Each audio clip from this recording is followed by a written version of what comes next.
RAF Brize Norton last week was disgraceful. I can confirm 2 RAF Voyager aircraft were damaged by paint, but there was no further damage to infrastructure or assets, nor has there been any impact on planned operations from Brize Norton. Mr. Deputy Speaker, not only was this epically stupid, but it was also a direct attack on our national security. Our personnel stationed at RAF Brize Norton served with total dedication and professionalism. They worked tirelessly to support our armed forces deployed across the world to deliver military assistance to Ukraine, and they have been formally recognised for their contribution in flying humanitarian aid into Gaza. So this action does nothing to further the path to peace. It does nothing to further the Palestinian cause. It does nothing to further any cause. And everyone across the House is united in condemning it. Mr. Deputy Speaker, this must never happen again. I've spoken with the Chief of Defence Staff and the Chief of the Air Staff about this incident earlier today.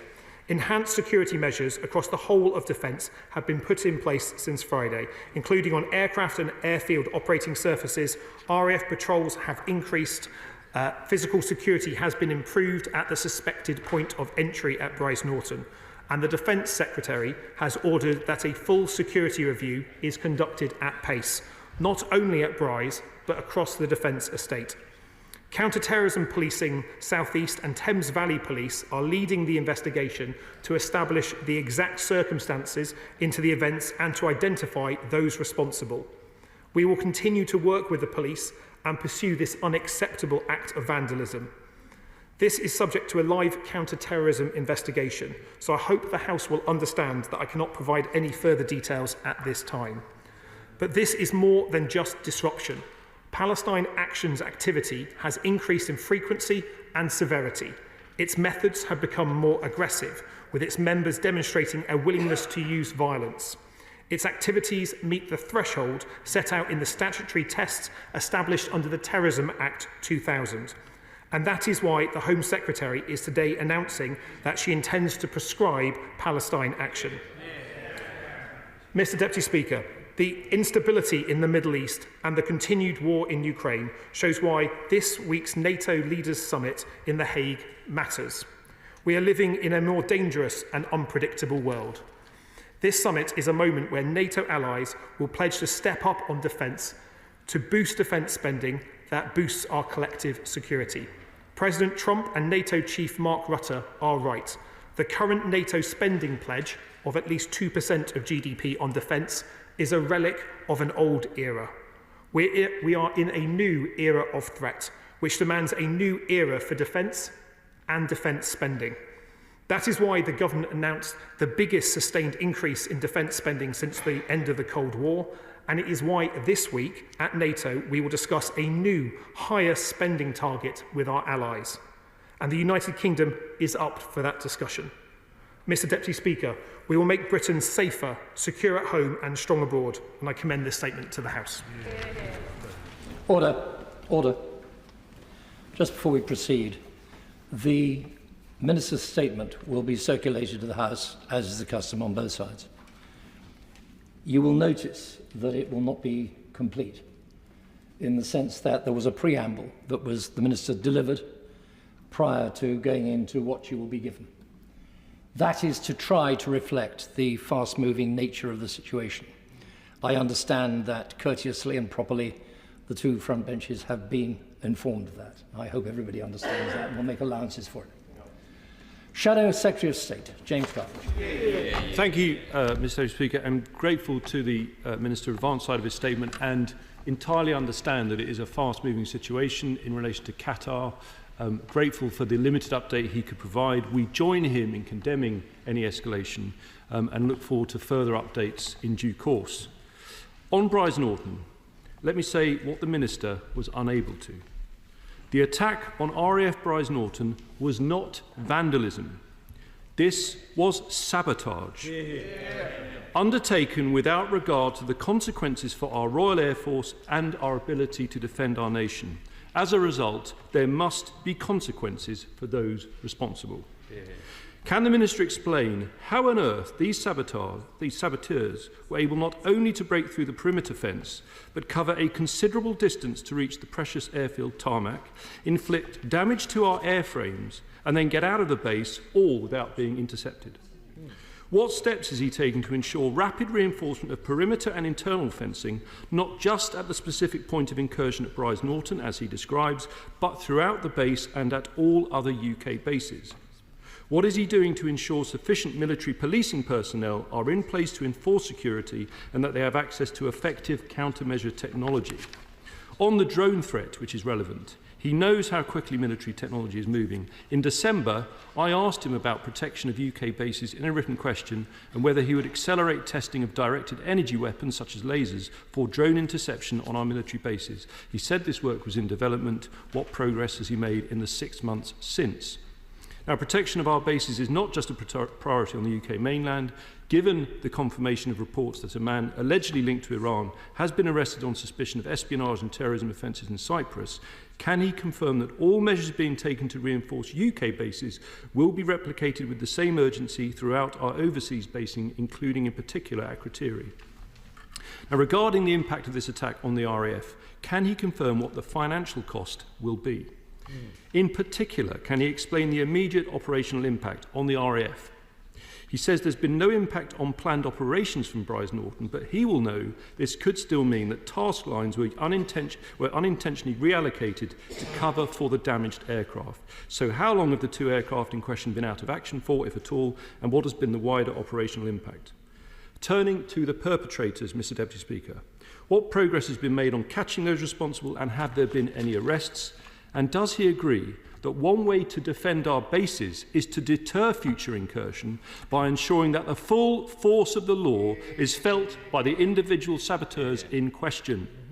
And will he ensure everything is done to work with the CPS to ensure that an appropriately robust response is delivered to the offenders, noting, for example, that Section 1 of the Aviation and Maritime Security Act 1990 provides an offence of action that can endanger the safe operation of aircraft carrying a maximum sentence of life imprisonment, and that the National Security Act Section 12 on sabotage again carries a penalty of up to life imprisonment.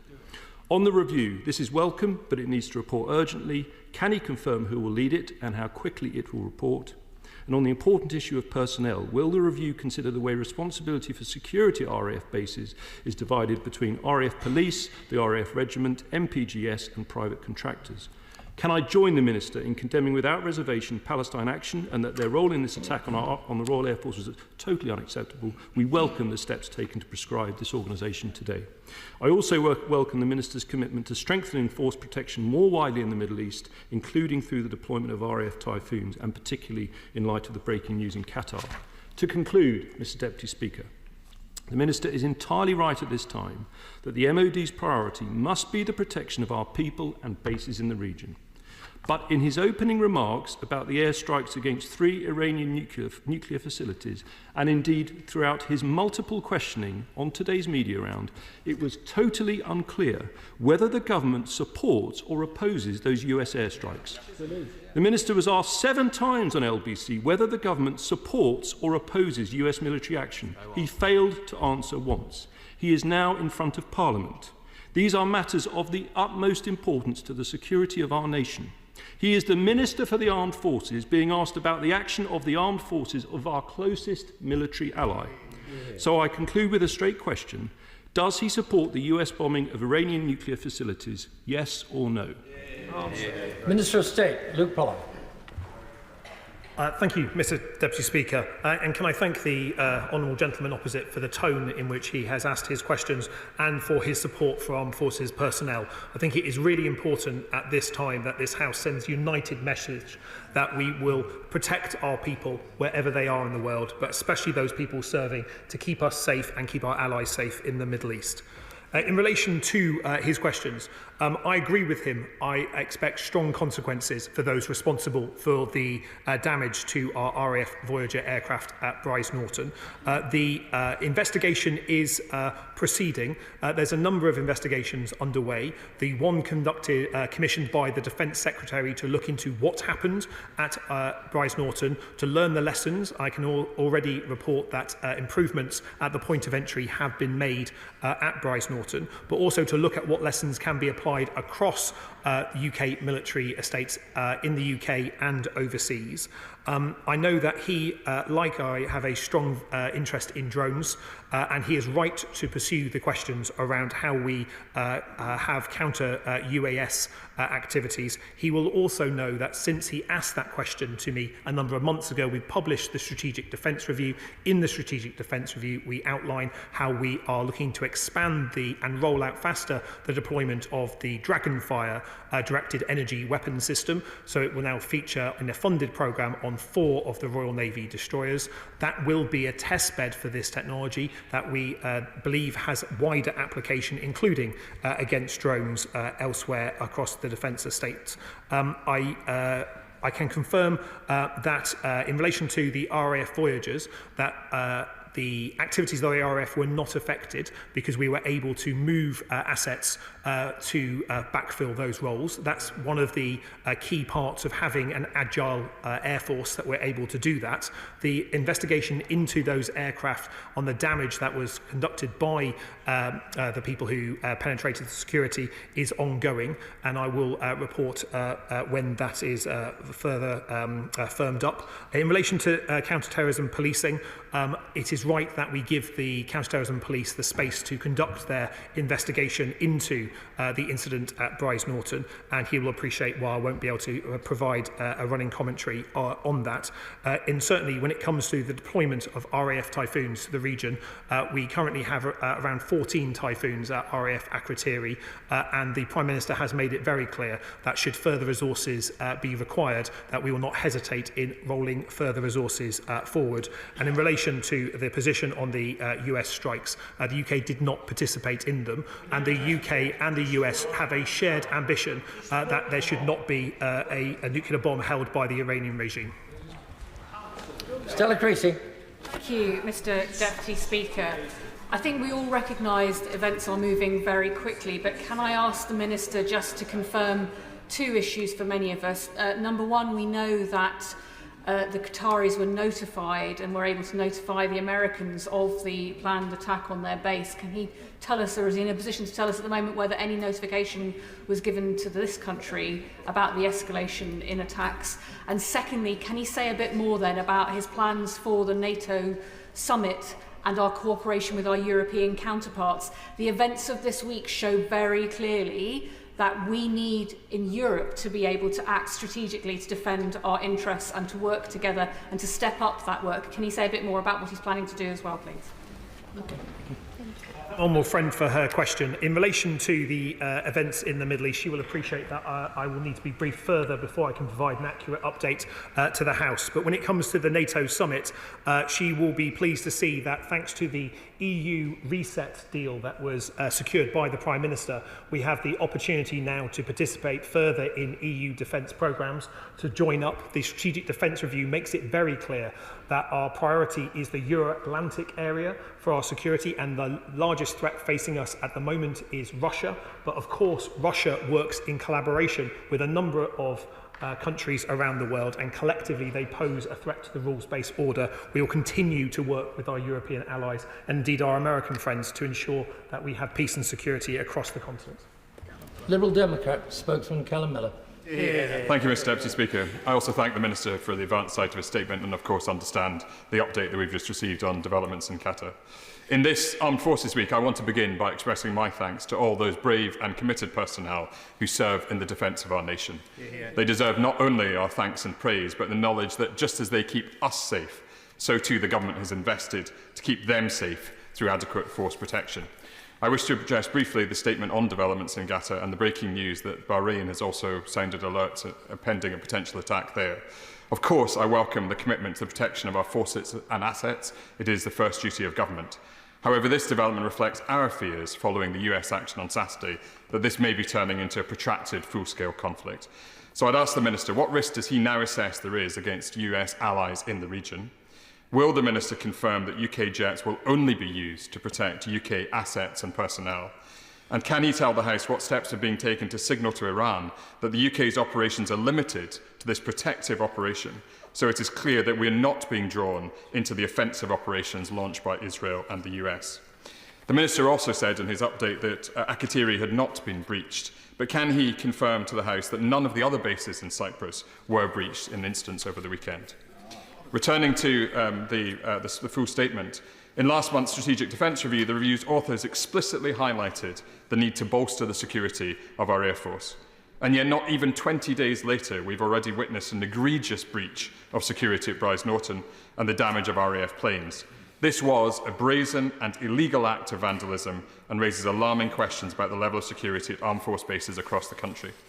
The Minister described the Home Secretary's decision today to prescribe Palestine action.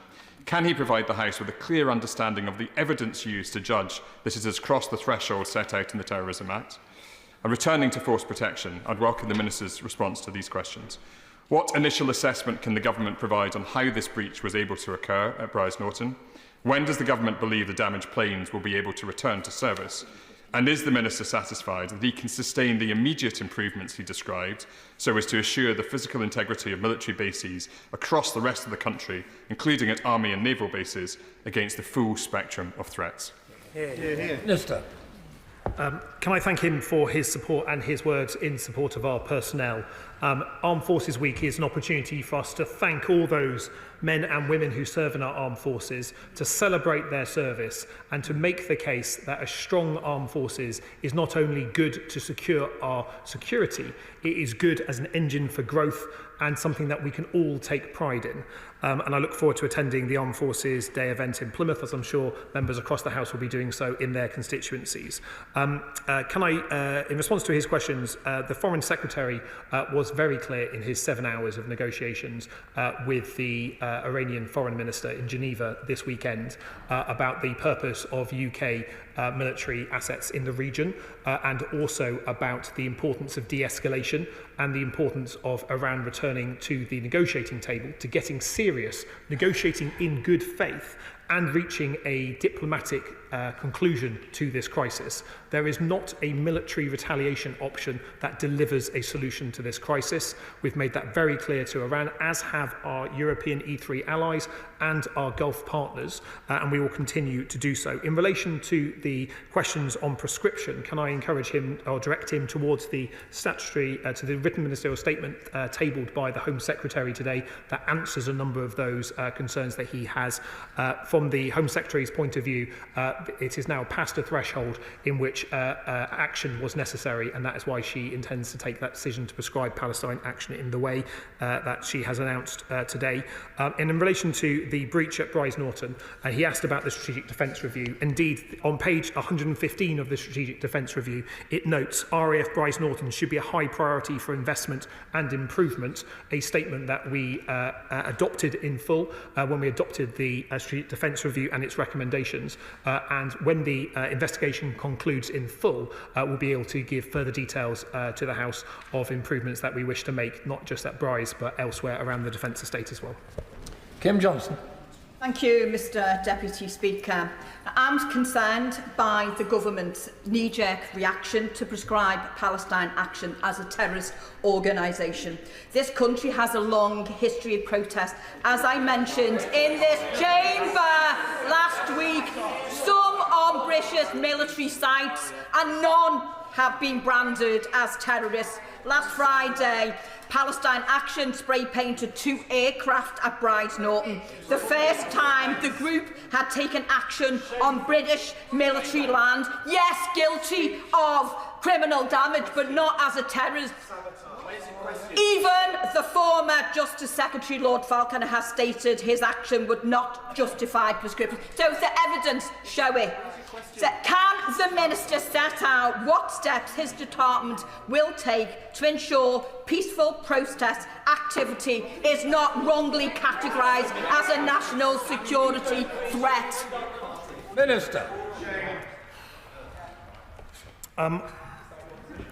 Can I say to the honourable member that as there is an ongoing counter-terrorism inquiry into the activities of Palestine Action, who conducted a direct attack against UK military assets at a time of heightened tensions, that it would be inappropriate for me to go into the full details, but may I say to her that the prescription of Palestine Action has been something that has been considered over a long period of time by my colleagues in the Home Office. It is a decision that they have taken after considering the facts, those in the public domain and those perhaps held privately, and we are certain that this is the right course of action to keep our country safe in these difficult times. Dr. Andrew Murison. Thank you, Deputy Speaker. My constituents in military establishments around Salisbury Plain won't see this as an act of vandalism. They'll see it as criminal damage. They'll see it as a sabotage. They'll see it as terrorism. And the Minister, who I respect, does himself no good by trying to downplay the seriousness of this. There are 2,900 Ministry of Defence policemen in this country. They have in recent years largely been employed in investigating relatively low-level fraud within the Ministry of Defence and in military establishments across this country with a relatively low conviction rate. Does the Minister agree with me that they would be much better employed looking after our critical national infrastructure and military bases, including in my constituency, right up and down the land? And will he consider ensuring that warranted officers are able to do a job of work for the MOD that cannot be done by regional forces? And I am very confident that they would welcome the challenge. Minister. Well, can I thank the right honourable member, who I also have a lot of time for. At no point have I sought to downplay the activities of Palestine Action. Indeed, today the government has taken the strong step of prescribing Palestine Action precisely because their activities are a threat to our national security. It is for that reason that the Home Secretary has taken the decision that she has. In relation to the military bases in near his constituency, Salisbury Plain, indeed the military bases in the constituency I represent in Plymouth, the review of our security arrangements covers all military bases. And certainly from the Defence Secretary to the Chief of Defence Staff and others within the Ministry of Defence, we are looking carefully at what lessons can be learned, what improvements can be put in place, and noting the conclusions of the Strategic Defence Review that we need to invest more in this area. How can we implement the findings of the SDR as quickly as we can? In relation to the points about policing, I'll be very happy to discuss them further with him because I know he's an expert in this area. Samantha Niblett. Deputy Speaker, as I'm partaking in the Armed Forces Parliamentary scheme this year with the RAF, I have had the greatest pleasure and incredible privilege of visiting many RAF bases across this last year, and I am in absolute awe of those that put their lives on the line to defend us. And the events of last week were not only a breach of our defences, they were a massive, massive demonstration of disrespect for these serving personnel who will have been delivering aid to people in Gaza. So does the Minister agree with me that we should be thanking them for their service and it was the right thing to do to prescribe that group? Minister. Well, can I thank my more friend for her question? She is exactly right. The disrespect shown to our forces and their personnel, the threat to our national security posed by breaching the security of a military base and approaching military assets is something that we take incredibly seriously. Certainly the British public want to know that the full force of the law is being used to locate and to bring those responsible for justice, and I can confirm that the investigation is ongoing, and the steps the Home Secretary has taken today to prescribe Palestine Action, I think, are entirely consistent with the severity and the seriousness of their activities. Graham Ledbetter. Thank you, Mr Deputy Speaker. The actions of Palestine Action at Brize Norton were utterly reprehensible last week and will, of course, fear and alarm for military personnel and their families. The length of the country, including in my own constituency, where I have 3 substantial military bases. At the same time, though, the UK government is not ruling out engaging in further military conflict in the Middle East. And the Minister mentioned the importance of a rules-based order in international terms. How can the UK Government seriously be considering engaging in further military intervention abroad in those circumstances when we have years of underinvestment that has diminished security bases right here and which causes concern for our armed forces personnel and their families? Minister. Well, can I thank him for his question and for his obvious concern for our armed forces. The statement that I made today, and indeed the statements made by the Prime Minister, the Foreign Secretary and the Defence Secretary over the past few days, underline clearly that the use of UK military force, the deployment of UK military force in the Middle East is there to defend our people and our bases. It is worth reminding ourselves why we have a UK military presence in the Middle East. That is to support regional stability. It is to undertake counter-Daesh operations in Iraq and Syria.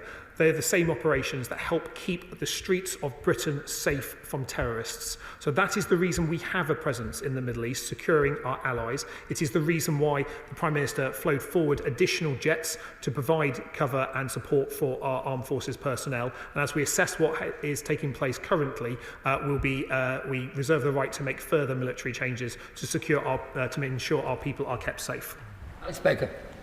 Thank you, Mr Deputy Speaker. May I pay tribute to the role of Standing Joint Command based in Aldershot in their contribution to UK resilience. And in Armed Forces Week, may I also pay tribute to the over 3,000 serving personnel in my constituency, the home of the British Army. The Minister's been really clear what force protection looks like when it comes to bases, but what will this look like for garrison towns like mine? Well, can I thank my friend who, in her short time in this House, has become a real champion of our armed forces, not just in her constituency, but across the country. She's right to pay tribute to SJC in Aldershot. General Charlie Collins is a superb leader of that part of our armed forces, and the SDR makes very clear that we wish to further enhance and upgrade the capabilities of UK Homeland Defence, and we will do so. In relation to the security improvements that the review will seek to identify, that will be undertaken based on the incident at Brize Norton, but also looking at what threats we are facing, not just at that particular RAF base, but the threats facing all UK military establishments, and I'm certain that I will be back at the House reporting progress in due course. Ben, objecting. Thank you, Mr Deputy Speaker. Given the manner of infiltration at RAF Brize Norton, I am concerned that the MPGS across the defence estate is neither resourced sufficiently nor given the authorisation to engage potential saboteurs. The scope of their role only allows them to use lethal force if there is a direct threat to life. RAF Whitton is in my constituency, which has the same issue. It's protected by the MPGS and augmented by serving personnel.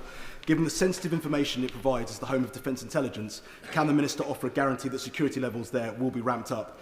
And also, RAF Molesworth and RAF Alconbury are both also in my constituency. As US AFE bases, they operate under US rules of engagement, and so lethal force is permitted at a far lower level. Why are US bases in the UK defended to a higher level? Well, in the spirit of cross-party consensus, can I also praise him for the way that he has, in a short time here, made a huge contribution to the way that we look at defence. We've made no cuts to the MGPS since taking office. Indeed, the opposite is true. We seek to enhance and further support that. The review that the Defence Secretary has commissioned will look at all military bases and what lessons can be learned from this incident and how we can improve it. Certainly, to date, there has been a lot of focus on Article 5 of the NATO treaty about how we will come to the aid of others if attacked, but we should also have an equal focus on Article 3, how we ensure our own homeland defence, and that is something that the SDR makes very clear and something this government takes very seriously to implement. Louise Jones. Thank you, Mr Deputy Speaker. The Minister will know from my earlier question regarding force protection how important seriously to take that issue, and it is right that that is the main focus today. But if I may, I would like to address one issue that reared its head over the weekend as one of the only female veterans in this Parliament. Unfortunately, certain pathetic little people took this incident and decided to come out of the woodwork and criticise people for doing their job whilst being female. Yeah. I know, as a woman serving in the armed forces, every opportunity that has been given to women, we have earned through serving on operations and proving time and time again we are worthy to be there. I was very conscious when I was serving that I had to be perfect, because any fault or flaw that I showed would not be held just against me, but against all the women that I was serving with. Could the Minister stand up and say now to every woman serving in the armed forces that we respect and recognise their service? Yes. Minister.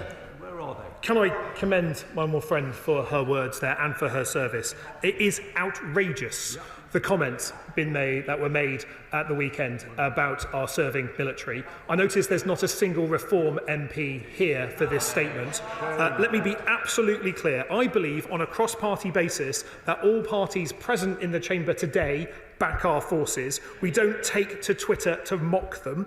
We respect service on a cross-party basis. We do not belittle senior officers based on their gender or experience.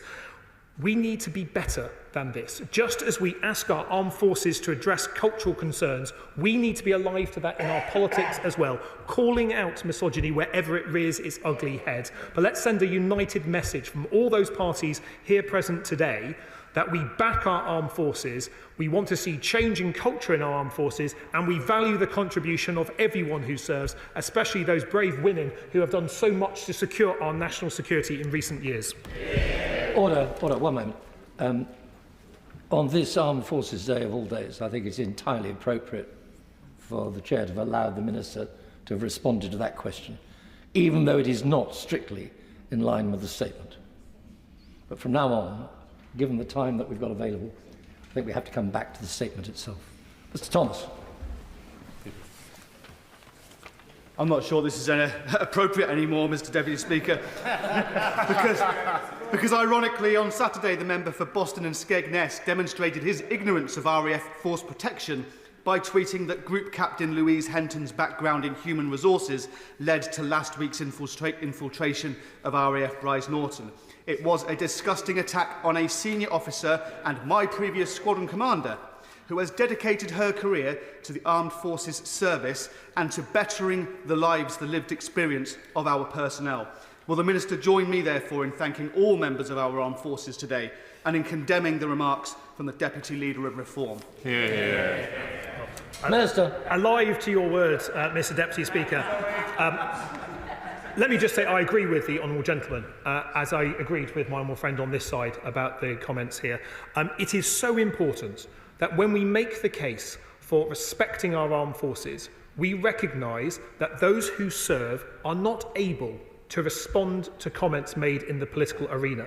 They're prevented from doing so. Therefore, it is members of this House that must have our armed forces back. We must be able to call out that behaviour that is not acceptable, just as we back our forces. And I hope that all serving members of our armed forces will be able to see today, in this chamber today, the full-throttled support for this House for those people who serve. David Taylor. Thank you, Mr. Deputy Speaker. I commend the government for the swift action it took to prescribe Palestine action after their brazen actions at Brize Norton. I would also like to raise concerns about another related group called the Islamic Human Rights Commission. Now, they have expressed support for prescribed terrorist groups and use UK platforms to spread anti-British propaganda. There is strong evidence that they are directly linked to the Iranian regime, and indeed placards celebrating the Ayatollah with the term being on the right side of history were seen at protests at the weekend. Now, what assessment has the government made of threats to national security beyond Palestine action, including of this group? Minister. Well, can I thank my honourable friend for that question? I'm afraid as a government minister, the usual line about prescription is that we don't comment about prescription, except today where I have been able to confirm a group has been prescribed from the Home Secretary's decision. Can I encourage my honourable friend to have a conversation with the Security Minister who is sat next to me here? Sir Julian Lewis. I must say I'm very surprised that the Home Secretary chose to put out a written statement rather than making an oral statement when we could have put some of these points to her about what exactly qualifies a group to be prescribed as a terrorist organisation. I entirely agree with the sentiment in the House that Palestine action sabotaged these planes, caused criminal damage, could be liable to a charge of criminal conspiracy, and the people who did the damage should be pursued for remuneration to the point of bankruptcy. But it would do the country and the government no favours if they were to lose in court a challenge to the process of prescription. Because whereas the secret sabotage of planes would certainly have been an act of terrorism leading to prescription, the fact is this was a performative act which they announced they had done. So make sure, is my advice to the government, that when these people are prosecuted, it is not solely on the grounds of committing terrorist acts rather than committing treasonous acts of sabotage. Minister.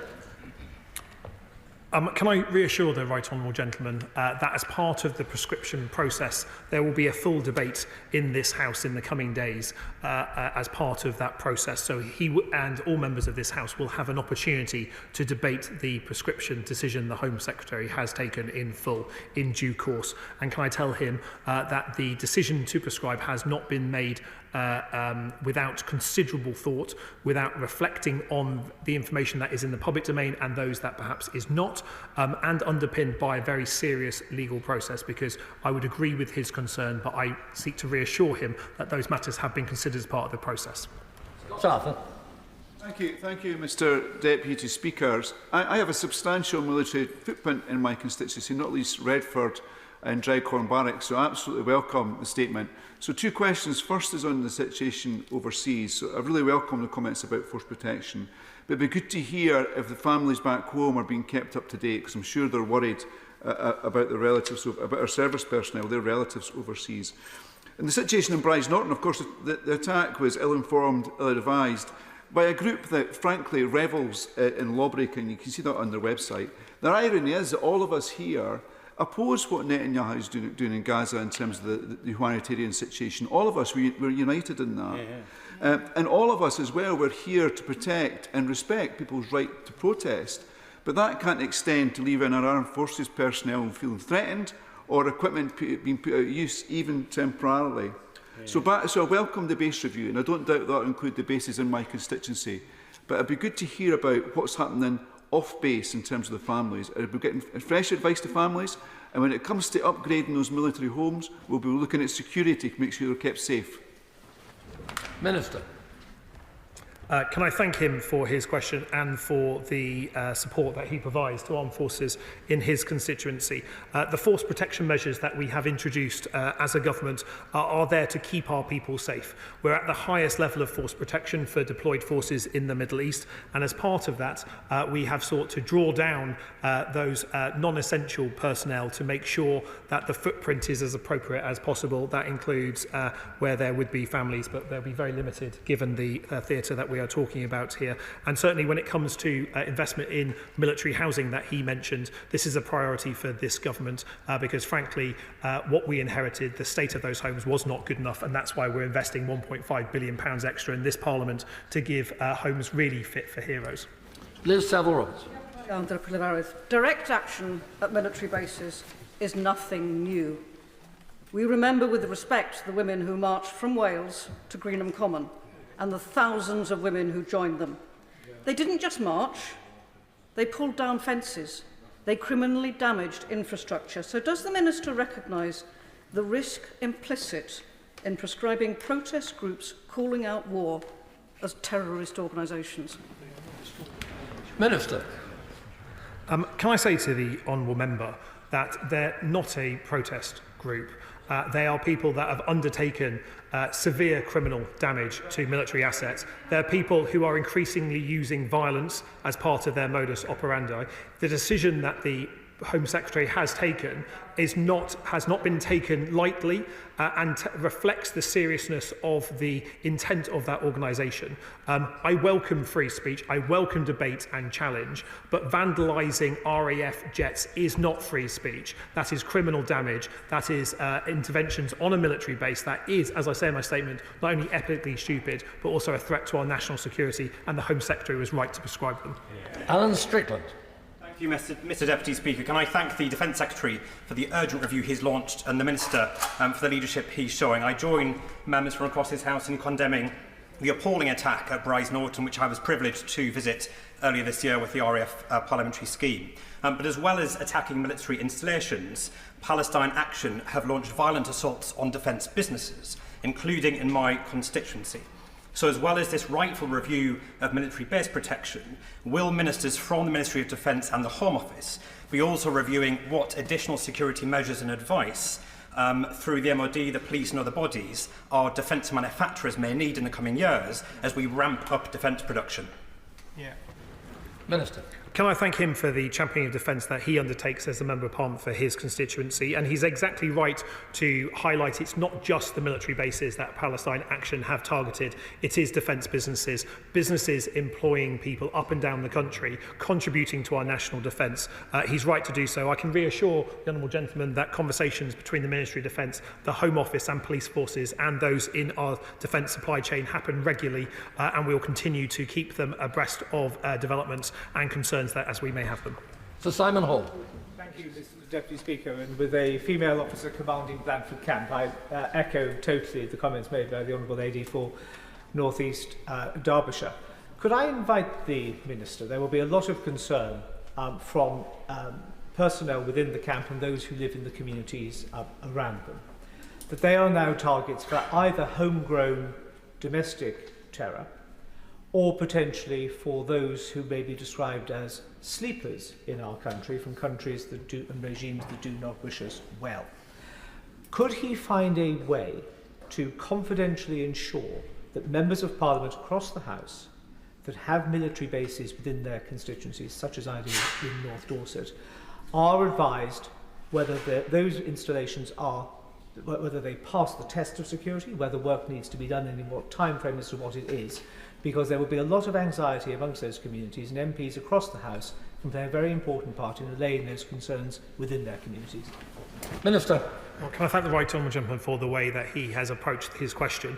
I share his concerns to make sure that members of Parliament are adequately informed about defence. Indeed, it is the Defence Secretary's intent when we took office to renew and refresh the relationship between the Ministry of Defence and Parliament with a more open conversation. We are endeavouring to do that with further briefings, and I will take his suggestion on board as we look at how we implement the review. Amanda Martin. Thank you, Mr Deputy Speaker. Firstly, on Armed Forces Day, I want to thank all who serve and have served, including my own son, and recognise the huge contribution made by our armed forces alongside all service families in Portsmouth, the very proud home of the Royal Navy. And secondly, I'd like to say a huge thank you for the Armed Forces Day on Saturday and for being able to take part in the flag raising in my city to show my gratitude and respect to all those serving. Mr Deputy Speaker, given the fast-changing landscape alongside the recent disrespectful incident at RAF Brize Norton, with so many armed forces personnel based in Portsmouth and personnel from Portsmouth based around the globe, can the Minister confirm whether wider action is being taken to review and strengthen security across all of our UK and abroad military bases, and therefore what force protection measures are in place to keep our personnel and their families safe both here and abroad and in my city? Well, as the MP for Devonport, can I say to the MP for one of the Portsmouth seats just how proud we are of our Royal Navy, no matter where those ships or capabilities are based. It is certainly true that the review commissioned by the Defence Secretary looks not just at what happened at RAF Brize Norton, but will look at application of that lesson across the defence estate, because the force protection of our people, both home and abroad, is a priority for this government, and we'll be undertaking that review at pace. And I believe I will be back in front of the House in due course to announce the further measures, I suspect. Sean Berry. Thank you, Mr Deputy Speaker. On the prescription of Palestine Action, I would like to remind the Minister there are a number of recent examples of juries finding defendants in similar cases to the Brize Norton incident not guilty based on a necessity defence, as people believe they were acting from a desire to prevent war crimes. Now, given these juries were clearly able to draw a proportionate line between direct action protest and serious crime, would the Minister agree that use of the Terrorism Act in this case in fact sets a dangerous and worrying precedent? Minister.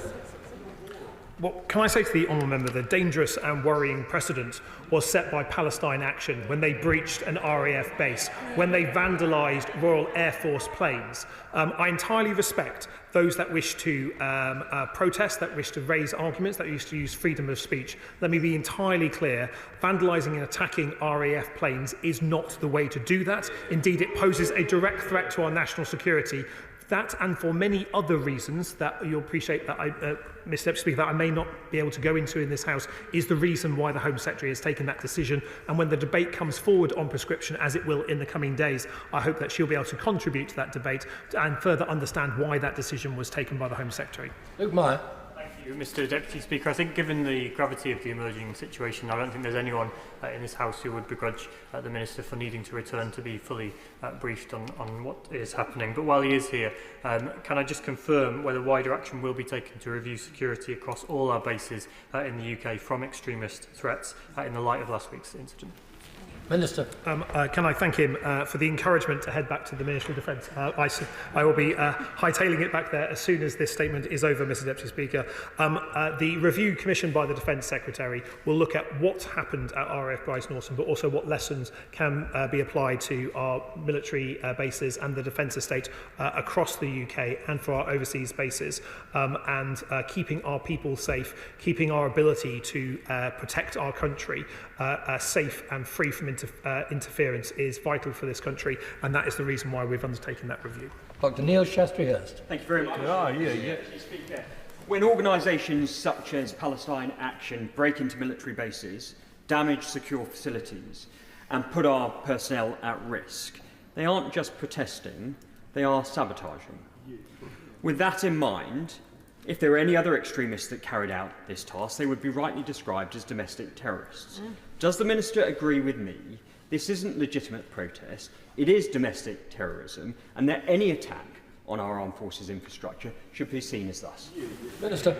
Well, can I thank him for those comments? I often find the phrase "flip it to see it" is a useful one to identify whether there is inbuilt bias in how we approach a topic. As the honourable gentleman has suggested, if you were to flip Palestine Action to a number of other groups, it would clearly be regarded with the same seriousness as we are approaching it as this government. And I'm very glad that the strong message on a cross-party basis has gone out today that what we saw in Brize Norton is unacceptable and that it is right that we take measures to keep our national security safe.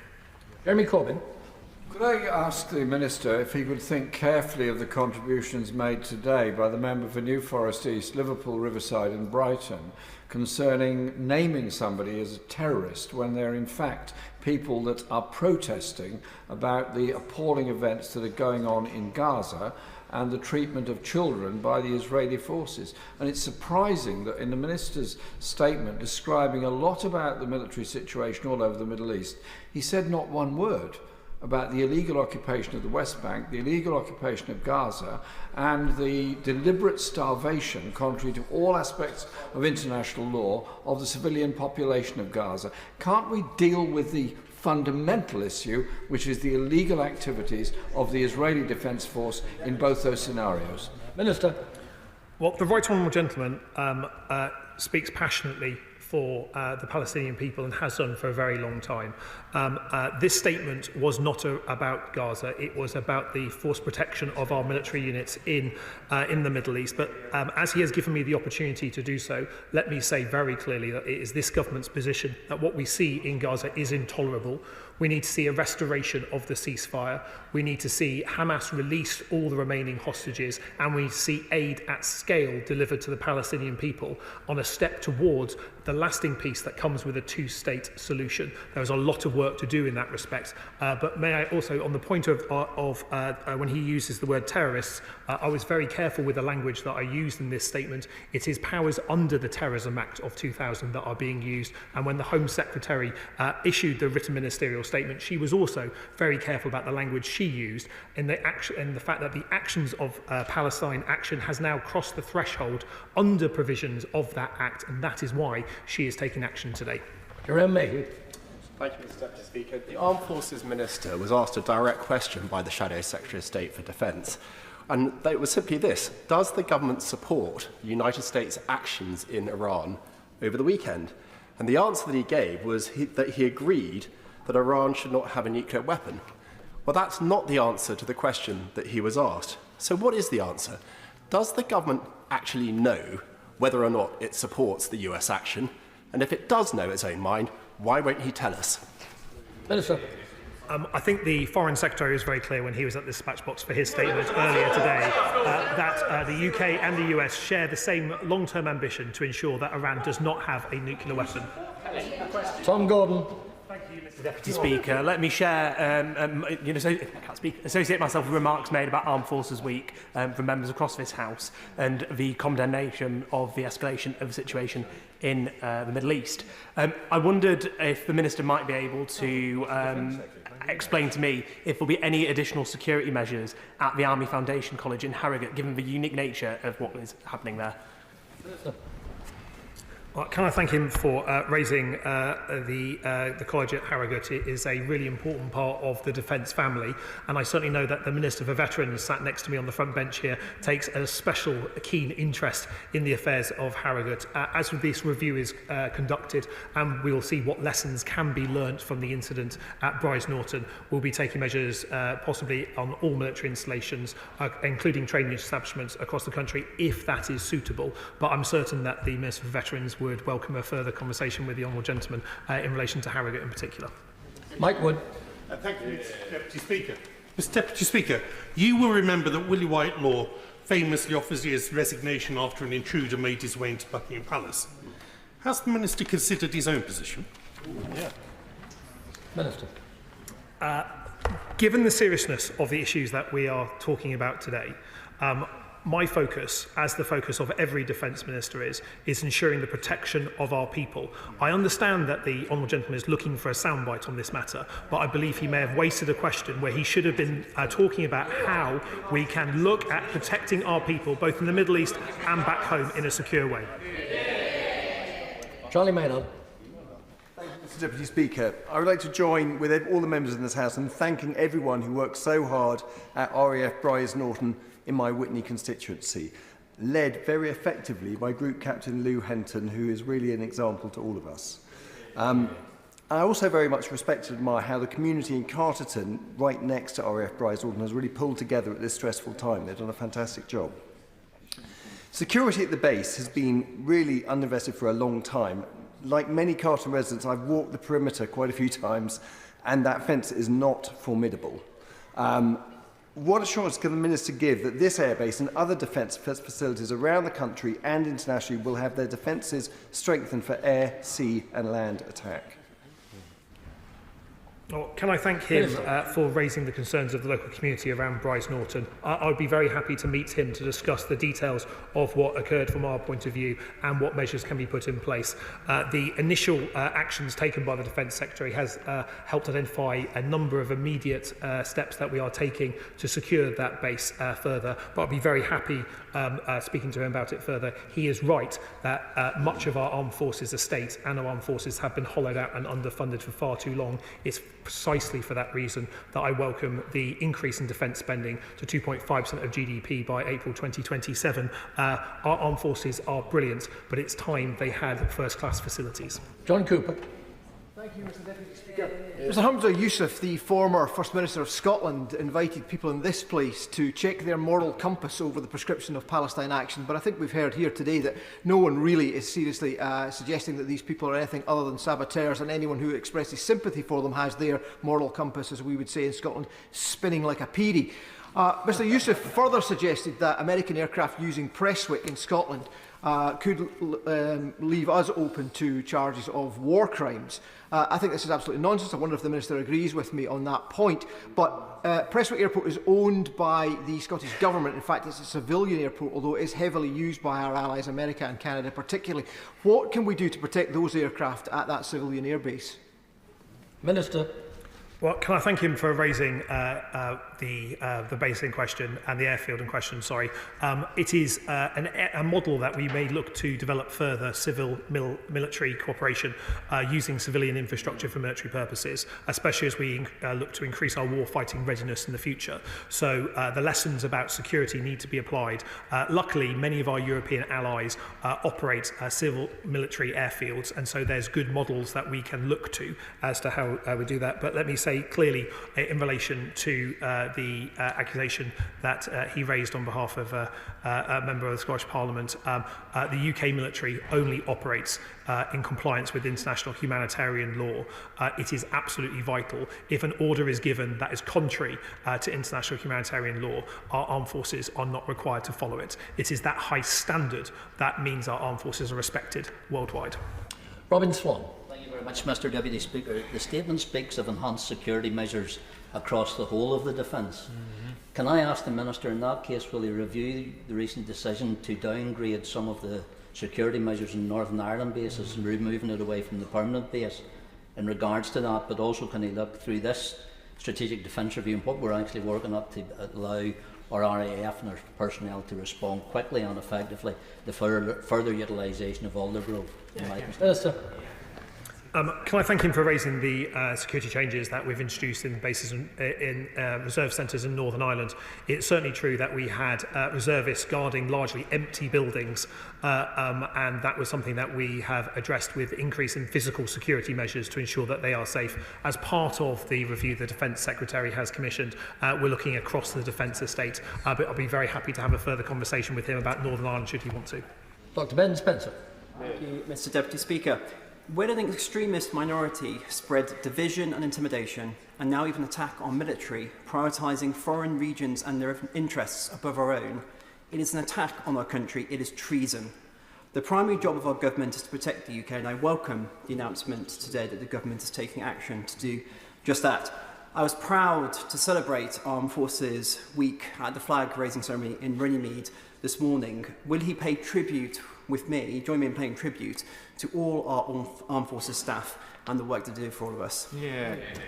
Minister. Well, can I thank him for the support he has provided to our armed forces in Armed Forces Week.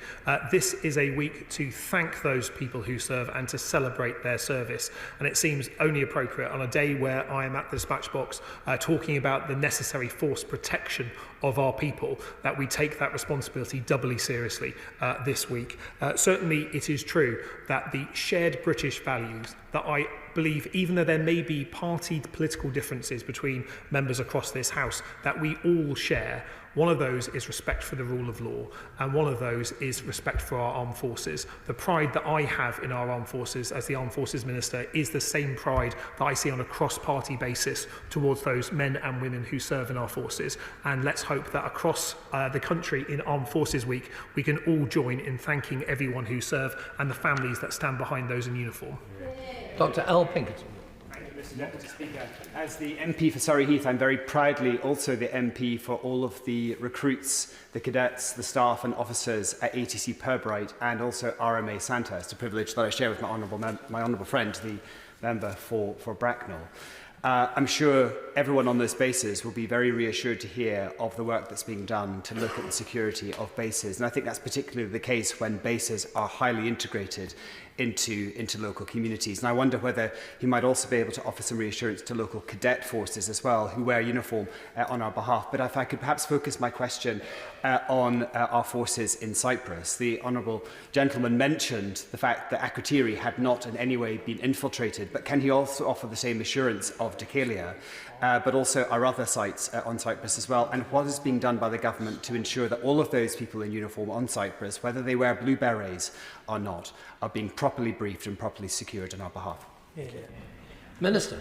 Again, in the spirit of cross-party support, can I thank him for the support that he offers those at the training establishments in his constituency.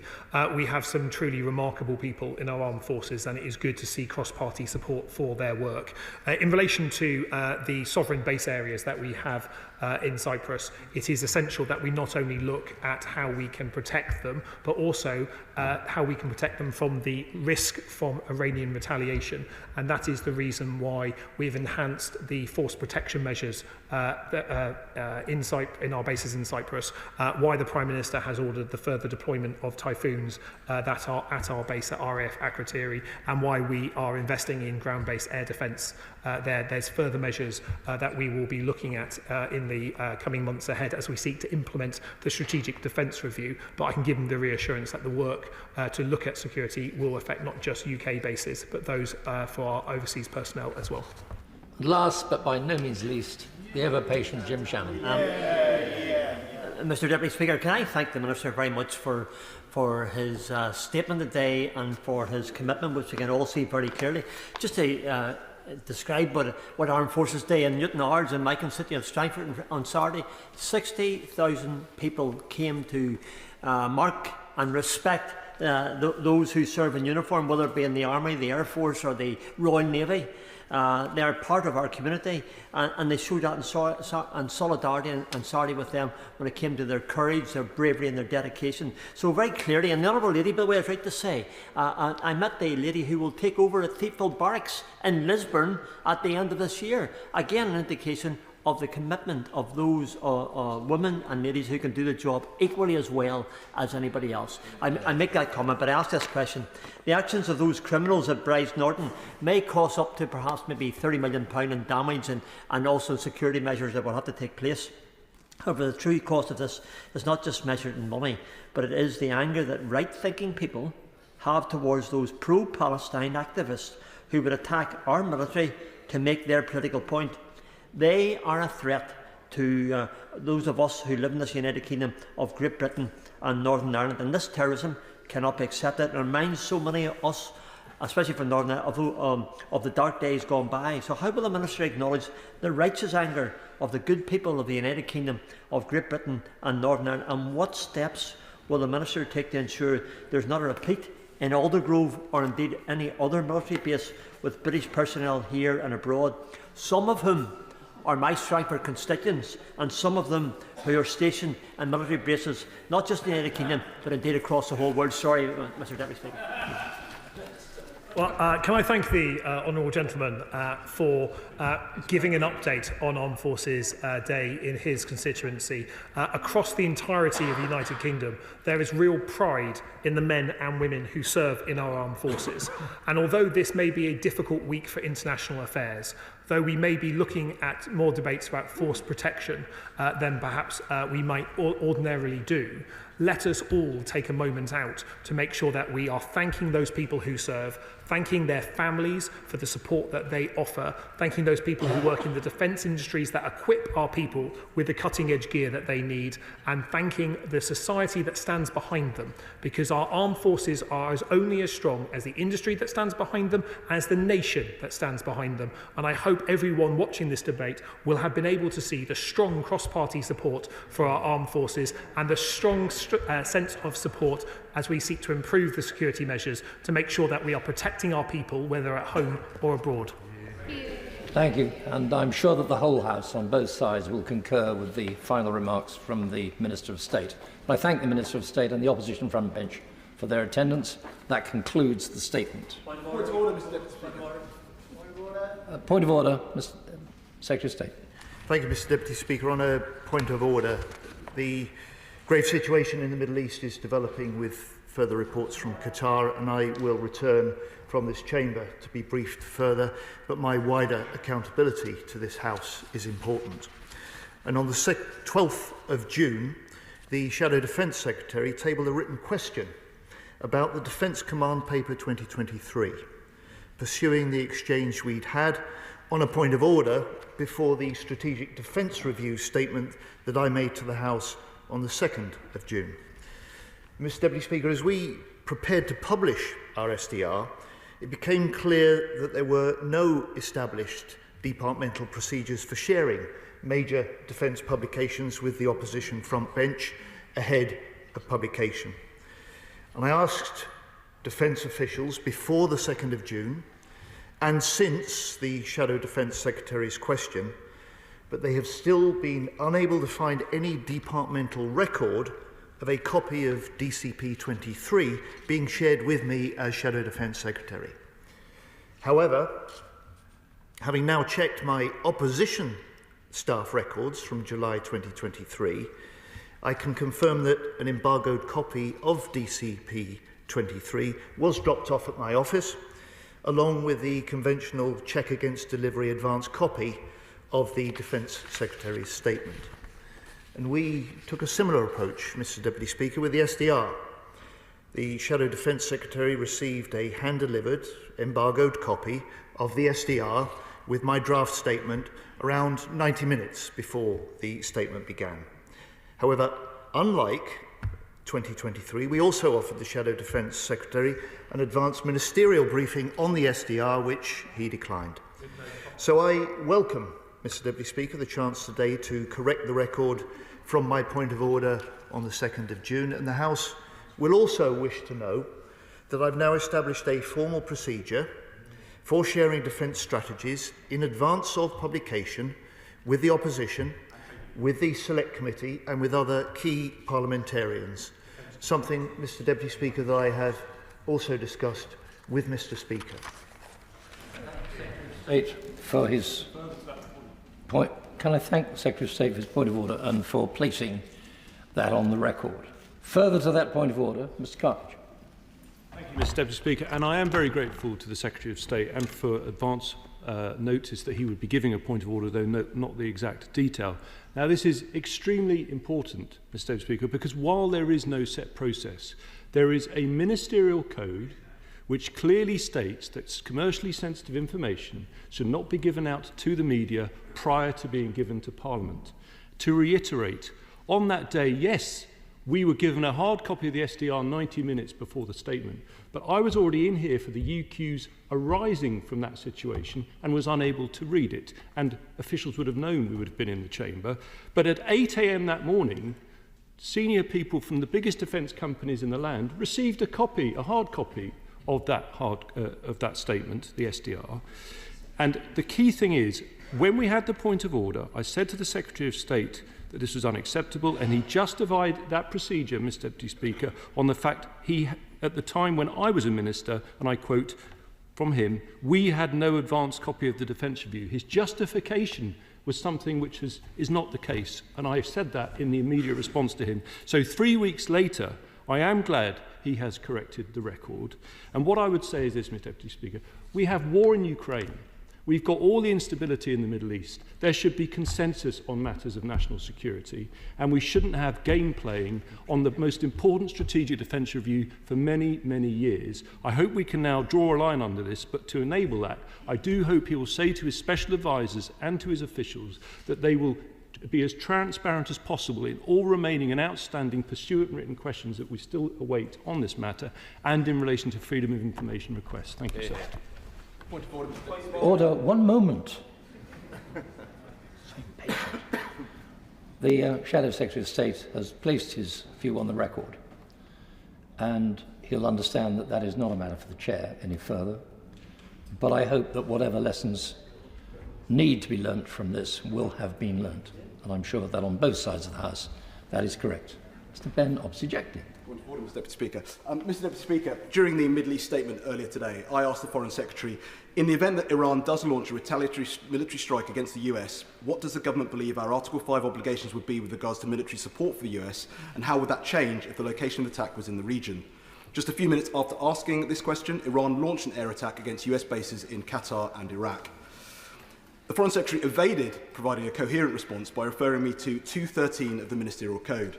In the current version of the Ministerial Code, published on the 6th of November 2024, there is no 213 of the Ministerial Code. Chapter 2 finishes at 27. Could I seek the Deputy Speaker's advice in understanding why the Foreign Secretary is misleading the House by quoting made-up references to the Ministerial Code to avoid scrutiny? And should he, as one of the great officers of state, return to this place and clarify why he isn't on top of his brief? First, I'm sure that the honourable gentleman didn't wish to imply that the Foreign Secretary was deliberately misleading the House.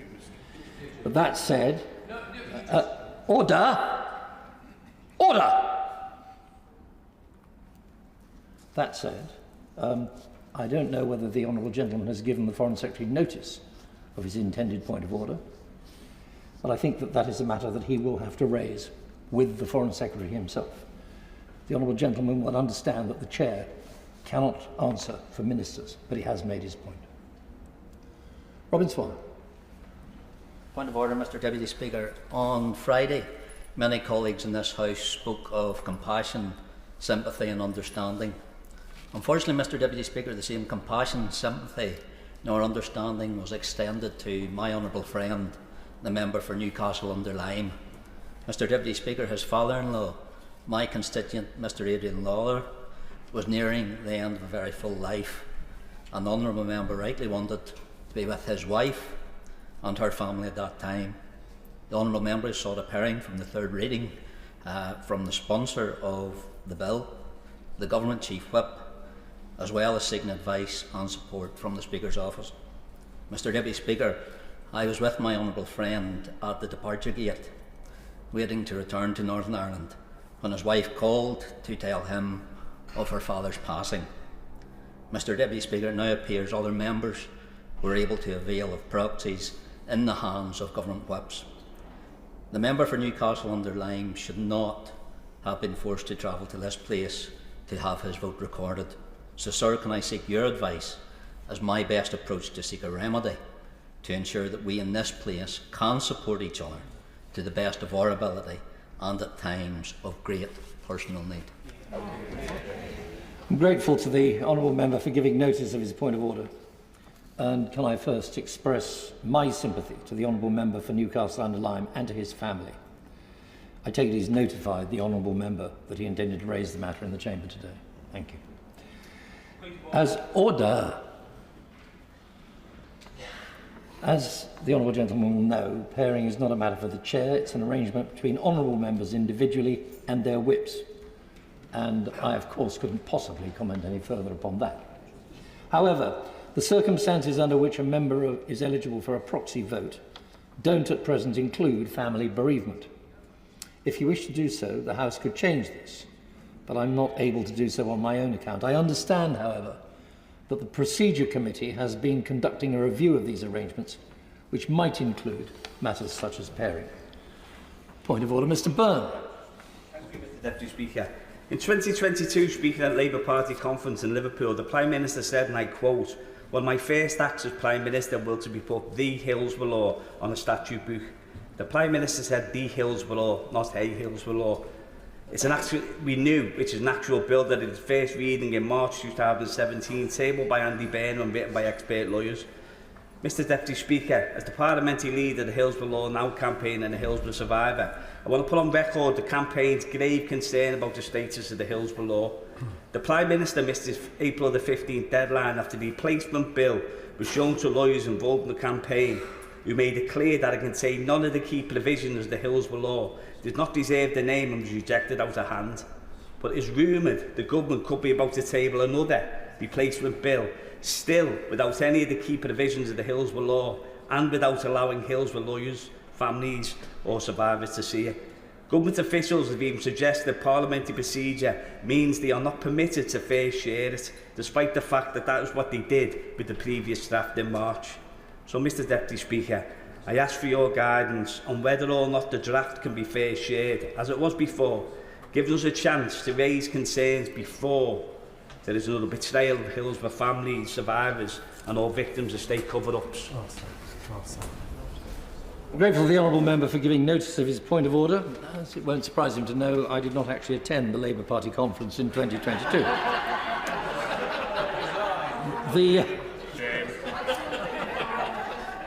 The King's speech announced that the government would deliver its manifesto commitment to implement a Hillsborough Law by introducing legislation to introduce a duty of candour for public servants.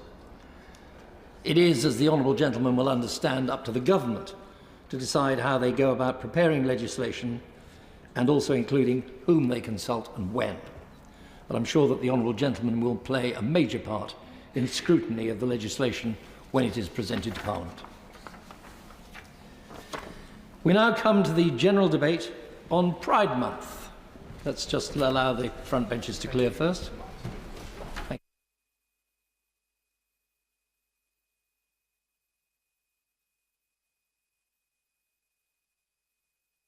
We now come to the general debate on Pride Month. Secretary of State to move. Not Secretary of State, I don't think, Sir Roger, but...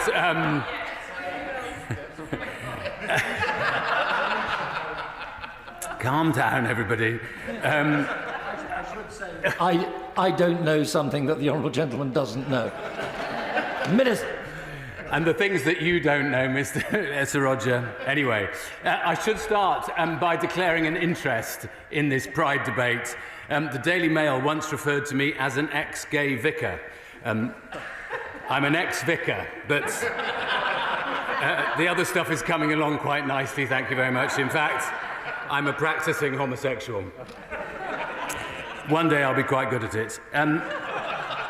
Sir Roger, people ask me, why on earth do you need a Pride Month? Do you really need LGBT History Month? What's the point of Pride marches and Pride flags? Hasn't the world changed? Haven't you already got same-sex marriage and adoption, gays in the police and the military, and laws that protect people from discrimination on the grounds of their sexual orientation or gender reassignment? What more do you want? That's what I hear all the time, even from really well-meaning liberal souls. But we've always needed pride. We needed it when people lazily assumed that a short haircut meant you were a lesbian, or a lisp meant you were gay. We needed it when people laughed at Larry Grayson and John Inman, but forced them to hide their sexuality. We needed it when people said we should be harassed, arrested, and locked up for loving who we wanted. We needed it when the police wore rubber gloves to arrest us, just in case we gave them AIDS. We needed it when we were called queer and faggot and arse bandit at school. We needed it when we were sneered at, spat at, punched, kicked and beaten up. And we need it now, when kids are still bullied because they're camp or butch, when families still throw their LGBT children out of the home, when many are so worn down by abuse that they take their own lives, when so many are so terrified of coming out that they live lives of terrible, crushing loneliness, when people are abused for wanting to transition, when our cousins in Hungary are denied the right to demonstrate, when the state police in many countries deliberately entrap homosexuals, when trans people are treated as less than human, when homosexuality is still illegal in 63 countries, including 38 that apply those rules to women, and including more than half of the Commonwealth. Yes, we still need pride. Oh. All right then. I'm sorry to interrupt such a magnificent speech from from my honourable friend. Does my honourable friend agree with me? The first Pride March, I think, in London was in 1972, and there's many people who I've met who was on that first Pride March who thought they would never need to march again and still need to march more now. But does my honourable friend feel sorry that they've now said that no political parties are allowed to march because of how the LGBTQI+ community has been treated? I will still be marching because I don't normally I march with groups. But does my honourable friend agree with me that this is a sad state of affairs? I think we should be absolutely proud of the fact that politics has changed the law in this country, and political parties were absolutely essential to that. Of course, I pay tribute to everybody in my political party who for many, many generations fought for equality, but it's true in the Conservative Party as well, where people in many cases had to be even braver than they did in the Labour movement, and of course in many other political parties as well. So yes, I think it's an entirely retrograde step to ban people from political parties from taking part in Pride marches. Right. Thank you. Mr Deputy Speaker, in contrast to the Minister, I fully support these decisions being made by the major Pride organisations telling us as political parties we are not welcome this year on their parades or marches. I Is the Minister not as sad as I am at the absolute state of political policy and discourse around trans rights, which has directly led to this action? Yes. Well, come on to some of the problems that I think we have in a few moments, but honestly, when I was first elected as a Member of Parliament here, there were still many laws in this country that dramatically and drastically affected the rights of LGBTQ people in this country. And it's because of political parties that we changed the law in this country. And we shouldn't discard the democratic process. It's absolutely essential to being able to secure our rights. Mr. Saroja, we need to remember that we in this country used to hang men for having sex together, that we used to imprison men just for meeting or sending each other a love note. This is a serious business, Sir Roger, but we also need to celebrate. I remember one of the Pride marches I went on, and we shouted all the way, we're here, we're queer, and we've not gone shopping. And we chanted it all the way down Oxford Street, which is ironic in itself. But we have to celebrate, because not every LGBT story is a tragedy, and I wish the film and television industry would learn this. We are extraordinarily normal. Terrible word really, but we are actually phenomenally normal. We bleed when you cut us, we laugh when you tickle us, and we can defy every stereotype going. I hate to break it to you, Sir Roger, but not all gay men like musicals. I don't understand this, but I've met a few. And frankly, apparently not all lesbians enjoy tennis or smoke cigars. And yes, we can laugh at ourselves. I don't know what's going on behind me.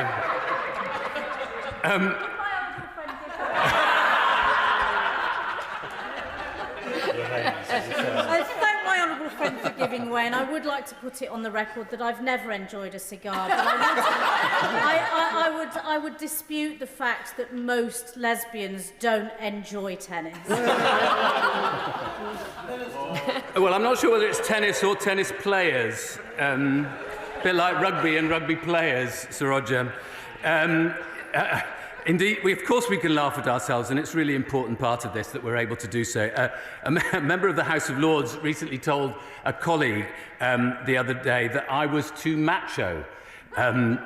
That wasn't meant to be funny, actually, but I replied, what? As in that song, Macho, Macho Man, which is perhaps the campest song ever written. Sir Roger, people still ask me also why we need to come out. Can't you just keep it to yourselves, people say. So let me just explain. The rest of the world will always assume that most of us are straight, are heterosexual. So it is a complex process when we learn that we're not like others. And unless you're very famous, you have to come out time and time